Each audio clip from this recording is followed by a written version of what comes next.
చంద్రబాబు నాయుడు గారు కూడా రాష్ట్రం తరపున మిర్చి రైతుల తరపున ఉన్నటువంటి సమస్యలు ప్రస్తావిస్తే అది ఖచ్చితంగా ఇమీడియట్గా టాప్ ప్రయారిటీ మీద తీసుకొని అవన్నీ కూడా సెటిల్ చేస్తామని చెప్పి కూడా ఆయన హామీ ఇవ్వడం జరిగింది. మరి నిన్ననే ఆయన వేరేగా ఒక మీటింగ్ ఈరోజు పెడతామని చెప్పి ఇచ్చినటువంటి హామీ ప్రకారం ఈరోజు ఒక మీటింగ్ పెట్టుకున్నాం. అగ్రికల్చర్ మినిస్ట్రీ తాలూకు అధికారులు నేను కూడా అటెండ్ అయ్యాను. రాష్ట్రం తరపున అచ్చెన్నాయుడు గారు అలాగే అక్కడ ఉన్నటువంటి అగ్రికల్చర్ టీం అందరూ కూడా అటెండ్ అయ్యి మళ్ళీ ఆ సమస్యల మీద ప్రత్యేకంగా చర్చించడం కూడా జరిగింది. అందులో ముఖ్యంగా ప్రొక్యూర్మెంట్కి సంబంధించి, ఎందుకనంటే ఇది ఇమీడియట్గా స్టార్ట్ అవ్వాలనే ఆలోచనతో చంద్రబాబు నాయుడు గారు నేను రిక్వెస్ట్ చేశారు. మరి దాన్ని సీరియస్గా తీసుకొని కేంద్ర ప్రభుత్వం అలాగే మంత్రి గారు కూడా దాన్ని ఇమీడియట్గా చేయిస్తామని చెప్పి హామీ ఇచ్చారు.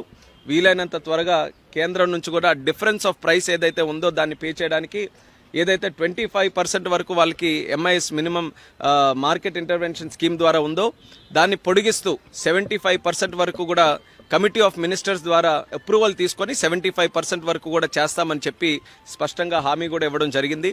అయితే ప్రైస్ దీనికి తీసుకోవడానికి కింటా తాలూకా ప్రైస్ రాష్ట్రం తరపున మనం క్యాల్కులేట్ చేసింది కాస్ట్ ఆఫ్ ప్రొడక్షన్ కానీ లేబర్ కాస్ట్స్ కానీ ప్రాక్టికల్గా గ్రౌండ్ లెవెల్లో రైతులు ఎంత పెడుతున్నారో దాన్ని అంతటినీ కూడా క్యాల్కులేట్ చేసి సుమారు 11,600 రూపాయలు ఇస్తే మరి వీళ్ళ తరపున 10,000 చిలుకల వరకే ఇవ్వడం జరిగింది. సో దాన్ని కూడా గట్టిగా రిప్రజెంట్ చేశాం.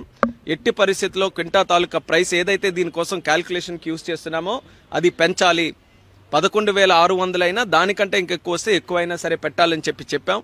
ఐకార్కి సంబంధించినటువంటి అధికారులు కూడా పిలిచారు. వాళ్ళకు కూడా స్పష్టంగా ఇన్స్ట్రక్షన్స్ కూడా మరి మినిస్టర్ గారు ఇచ్చారు. ఎట్టి పరిస్థితుల్లో ఆ ప్రైస్ని కూడా ఇంప్రూవ్ చేయాలని. సో అది కూడా చాలా పాజిటివ్గా ఉందని కూడా ఈ సందర్భంగా తెలియజేస్తున్నాం. అలాగే మూడో పాయింట్ నిన్న కూడా ప్రస్తావనలోకి వచ్చింది. ఎక్స్పోర్ట్స్ గతంలో జరిగినటువంటి విధంగా ఈరోజు జరగట్లేదు.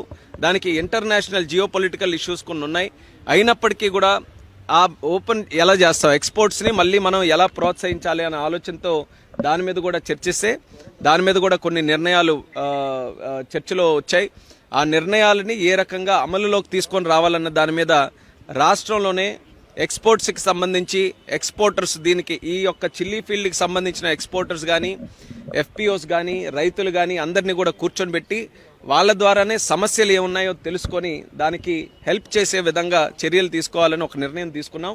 సో రాబోతున్న రోజుల్లోనే రాష్ట్ర ప్రభుత్వం తాలూకా ఆధ్వర్యంలో మిర్చి రైతులతో ఒక ప్రత్యేక మీటింగ్ ఎక్స్పోర్టర్స్తో కూడా పెట్టి దీనికి ఉన్నటువంటి సమస్యలు ఇప్పుడు ఇమీడియట్గా ఎక్స్పోర్ట్స్ పెంచడానికి ఏంటి, లాంగ్ టర్మ్లో కూడా అక్కడ మిర్చి రైతుల తాలూకా ఆదాయం పెరిగే విధంగా ఎక్స్పోర్ట్స్ని ఏ రకంగా మనం ఇంటర్నేషనల్ మార్కెట్కి లింక్ చేయాలి, ఈ రెండింటి మీద కూడా ఒక సదస్సు అక్కడ పెట్టి దాని ద్వారా వచ్చినటువంటి సజెషన్స్ ఏవైతే ఉంటాయో దాన్ని కూడా మనం అమలు చేస్తామని చెప్పి మంత్రి గారు అయితే స్పష్టంగా హామీ ఇవ్వడం జరిగింది.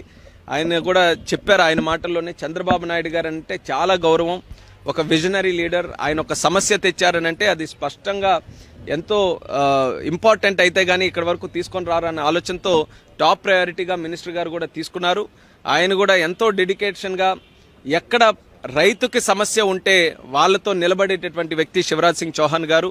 నిన్న కూడా ఆయన ఇష్యూ తాలూకా సీరియస్నెస్ని చూసుకొని ఆయన ఎక్కడో మధ్యప్రదేశ్లో దూర ప్రాంతం రిమోట్ ఏరియాలో ఉన్నా సరే త్రూ ఫోన్ ఆయన ఒక మీటింగ్కి కనెక్ట్ అయ్యి మరి ఆయన కూడా కొన్ని ఆలోచనలు కానీ ఆయన నిర్ణయాలు కానీ చెప్పడం జరిగింది. ఈరోజు మళ్ళీ ఎక్కడ డిలే లేకుండా ఈరోజు ఢిల్లీ వచ్చిన వెంటనే మరొక మీటింగ్ కూడా పెట్టారు. దీన్ని ఇమీడియట్గా కేంద్ర ప్రభుత్వం నుంచి డబ్బులు తెచ్చి ఆ డిఫరెన్స్ ఆఫ్ ప్రైస్ ఏదైతే ఉంటుందో మార్కెట్కి కానీ ఈరోజు ఉన్నటువంటి కాస్ట్ ఆఫ్ ప్రొడక్షన్ ఈ రెండింటికి తేడా ఉన్నది కేంద్ర ప్రభుత్వం భరించి ఇస్తుందని చెప్పి స్పష్టంగా హామీ ఇవ్వడం జరిగింది. దీన్ని ఎంత త్వరగా వీలైతే అంత త్వరగా అమల్లోకి తీసుకొని రావడానికి ప్రొసీజరల్గా ఏవైతే ఉన్నాయో వాటన్నిటి మీద డిస్కస్ చేసి ఇమీడియట్గా ఆ స్కీమ్ ద్వారా చేయిస్తాం.